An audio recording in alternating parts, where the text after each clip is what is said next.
मैं डॉक्टर दिलीप कुमार, विद्या भवन महिला कॉलेज सिवान से गेस्ट फैकल्टी हिस्ट्री। छात्रों, आज हम राष्ट्रकूट के बारे में पढ़ेंगे। राष्ट्रकूट कौन थे, भारतीय इतिहास में उनकी क्या भूमिका थी, अथवा राष्ट्रकूटों के राजनीतिक इतिहास एवं इसके महत्व की विवेचना करें। तो आइए हम लोग जानते हैं सर्वप्रथम कि राष्ट्रकूट कौन थे। 8वीं शताब्दी के दक्षिण भारतीय राज्यों में राष्ट्रकूटों की प्रमुख भूमिका रही है।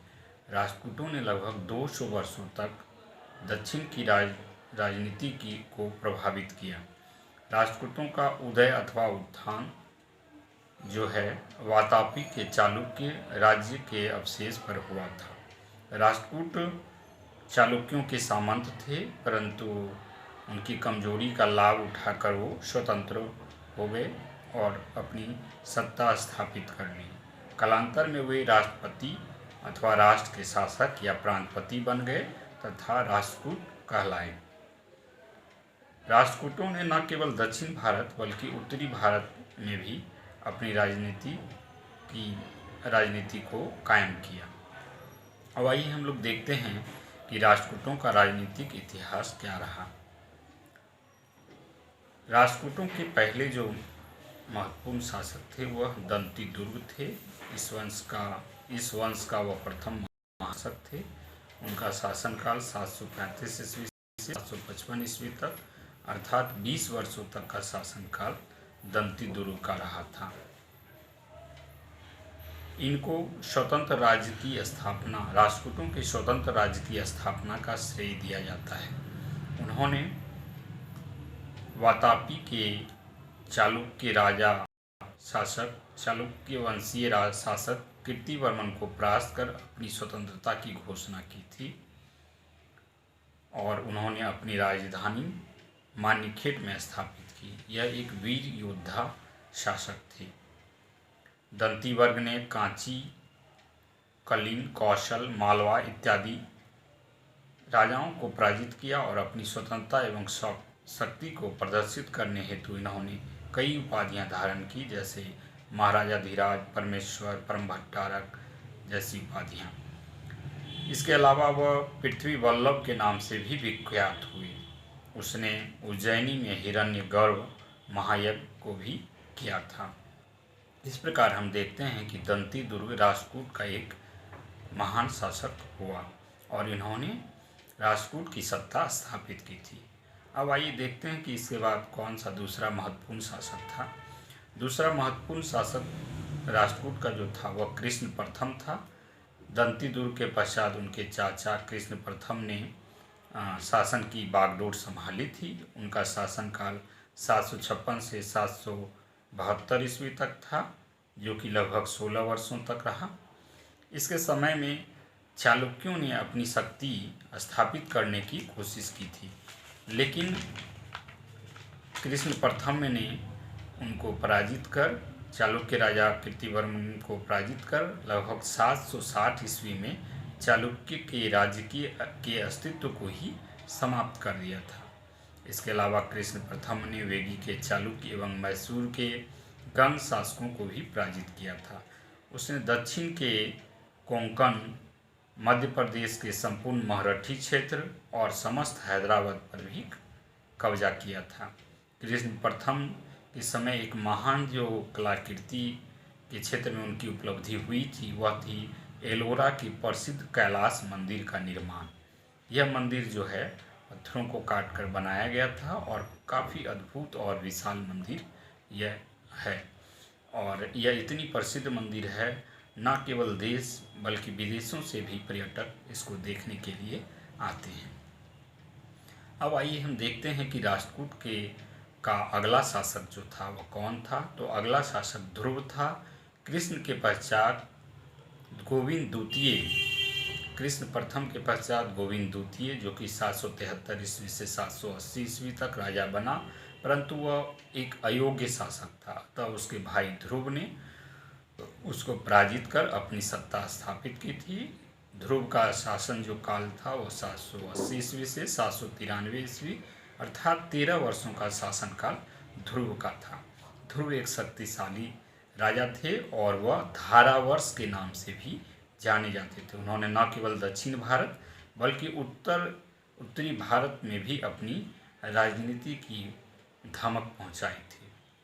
उन्होंने गंगराजा श्री पुरुष मुतरस को भी पराजित किया था और गंगवाड़ी पर कब्जा कर लिया। इस विजय के परिणाम स्वरूप उसकी सीमा जो थी वह दक्षिण सीमा कावेरी नदी के तट तक जा पहुंचा था। इसके अलावा उनके पराक्रम से भयभीत होकर पल्लवों के वैगी और चालुक्यों ने भी मैत्रीपूर्ण संबंध उनसे कायम किए थे। इस प्रकार हम देखते हैं कि ध्रुव एक महान शासक और एक महत्वपूर्ण शासक राष्ट्रकूट शासन का था। दक्षिण भारत के अलावा ध्रुव ने उत्तरी मालवा और कन्नौज पर भी अपना अधिकार कायम किया था। यद्यपि दक्षिण भारत की राजनीति में उनकी व्यवस्था ज़्यादा थी, अतः उत्तरी भारत की ओर उन्होंने ज़्यादा कुछ ध्यान नहीं दे पाए। इसके बाद हम लोग देखते हैं कि राष्ट्रकूट का अगला कौन सा महत्वपूर्ण शासक हुआ। राष्ट्रकूट शासक का अगला महत्वपूर्ण शासक जो थे वह गोविंद तृतीय थे। राष्ट्रकूटों का श्रेष्ठतम शासक के रूप में इनको जाना जाता है। इनका शासनकाल 783 ईस्वी से 814 ईस्वी तक माना जाता है, अर्थात 31 वर्षों का शासनकाल गोविंद तृतीय का रहा। अपने पिता की गद्दी त्यागने के बाद वह राजा बना और आरंभ में उनको अपनी विद्रोही भाइयों से मुकाबला हुआ, जिसको उन्होंने दबाया, पराजित किया। इसके बाद पुनः उन्होंने गंगों पर अपनी सत्ता स्थापित की। पल्लव शासक दंतीवर्मन, गुर्जर प्रतिहार राजा नागभट्ट द्वितीय, चक्रायुध एवं धर्मपाल मालवा, कौशल, कलिंग, वंग, पल्लवों, पांडवों, केरलों आदि के शासकों को भी इन्होंने पराजित कर अपनी सत्ता स्थापित की थी। उसके भय से सिंहल नरेश ने भी उससे मैत्रीपूर्ण संबंध स्थापित कर लिए थे। छात्रों, सिंहल नरेश जो लंका जो था प्राचीन काल का, आज जो श्रीलंका है, वही सिंहल के नाम से जाना जाता है। तो सिंहल नरेश ने भी उनसे मैत्रीपूर्ण संबंध कायम किया था। उनकी जो गोविंद तृतीय जो था, उनका जो शक्ति का विकास हुआ था, इस मायने में राष्ट्रकूट का यह स्वर्ण काल था। उसे विंध्य घाटी में भी अनेक मंदिरों का निर्माण का भी श्रेय गोविंद तृतीय को दिया जाता है। इसके बाद हम लोग देखते हैं कि अगला महत्वपूर्ण शासक कौन हुआ। तो राष्ट्रकूट का अगला महत्वपूर्ण शासक जो था वह अमोघवर्ष था। अमोघवर्ष राष्ट्रकूटों का अंतिम महान शासक था। उनका शासनकाल जो था 814 ईस्वी से 878 ईस्वी तक था। वह अल्पायु यानी कम उम्र में ही शासक बन गया था और उनका संरक्षक जो थे वो कर्क थे। बाद में वह स्वयं सत्ता संभालते हैं और एक लंबे समय तक उन्होंने शासन किया था। प्रारंभ में उसे कई विद्रोहों का भी सामना करना पड़ता है, लेकिन अपनी रणकुशलता से ये अमोघवर्ष चालुक्य राजा विजयादित्य सहित अनेक विद्रोहियों को परास्त करते हैं और अपनी स्थिति को सुदृढ़ कर लेते हैं। शिखर ताम्रपत्र के अभिलेख के अनुसार से अंग, बंग, मगध, मालवा तथा वेगी के शासकों ने उनके प्रति सम्मान प्रकट किया था। अमोघवर्ष एक विद्वान राजा थे। उसने अनेक विद्वानों को प्रश्रय दिया था। इस प्रकार हम देखते हैं कि अमोघवर्ष न एक महान शासक थे बल्कि एक शिक्षा प्रेमी थे, एक विद्वान भी थे। उन्होंने स्वयं कन्नड़ भाषा में कवि राजमार्ग और प्रश्नोत्तर मालिका की रचना की थी। उनके शासनकाल में जो जैन विद्वान थे वो जिनसेन थे। जिनसेन ने हरिवंश की रचना की थी तथा महावीराचार्य ने गणित सार संग्रह की रचना की थी। अमोघवर्ष जो थे वो जैन मतालंबी के मानने वाले थे। अमोघवर्ष एक महान राजा थे।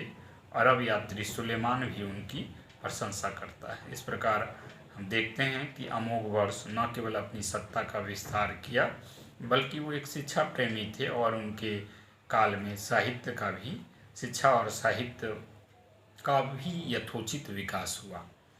अब आइए हम लोग देखते हैं कि अगला शासक राष्ट्रकूट का कौन था। तो वह कृष्ण द्वितीय था, जिनका शासनकाल 874 से 914 ईस्वी तक था। पुनः लेकिन यह कोई खास इनका कार्य नहीं रहा। इसके बाद पुनः इंद्रद्वितीय, जिनका काल 914 से 917 ईस्वी, गोविंद चतुर्थ, जिनका 927 से 936 ईस्वी, तथा अमोघ वर्ष तृतीय, जिनका 936 ईस्वी से 939 ईस्वी तक शासन रहा था। ये 3-4 शासक जो भी थे वो काफ़ी मतलब इनकी जो भूमिका थी, इनका जो शासन था काफ़ी तुच्छ था और वह कोई ज़्यादा महत्व नहीं रखता है। अब आइए देखते हैं कि राष्ट्रकूट के अगले जो शासक थे वो कौन थे। तो अगला शासक इनका था कृष्ण तृतीय, जिनका शासनकाल जो था 939 ईस्वी से 967 ईस्वी तक था। राष्ट्रकूटों की छिन्न पड़ती शक्ति को संभालने का इन्होंने कृष्ण तृतीय ने प्रयास किया था। गंगों की सहायता से चोलों को इन्होंने परास्त किया था। कांची तथा कंजौर पर भी इन्होंने अधिकार किया। वेगी तथा उज्जैनी पर भी इन्होंने अपनी सत्ता स्थापित की थी। इसके बाद पुनः इनका प्रभाव जो था दक्षिण के रामेश्वरम तक फैल गया। यद्यपि उत्तर भारतीय राजनीति में वह अधिक सफल नहीं हो पाया। जब राजा महिपाल को भी इन्होंने परास्त कर सौराष्ट्र पर अधिकार कर लिया था। कृष्ण ने पांड्य, केरल और सिंहल नरेश पर भी कब्जा कायम किया था। सिंहल नरेश छात्रों जैसा हम पहले ही जान चुके हैं, श्रीलंका यानी लंका प्राचीन काल का और वर्तमान का श्रीलंका, वहाँ पर भी उन्होंने विजय प्राप्त की थी और विद्रोही सामंतों पर उन्होंने अंकुश लगाया था।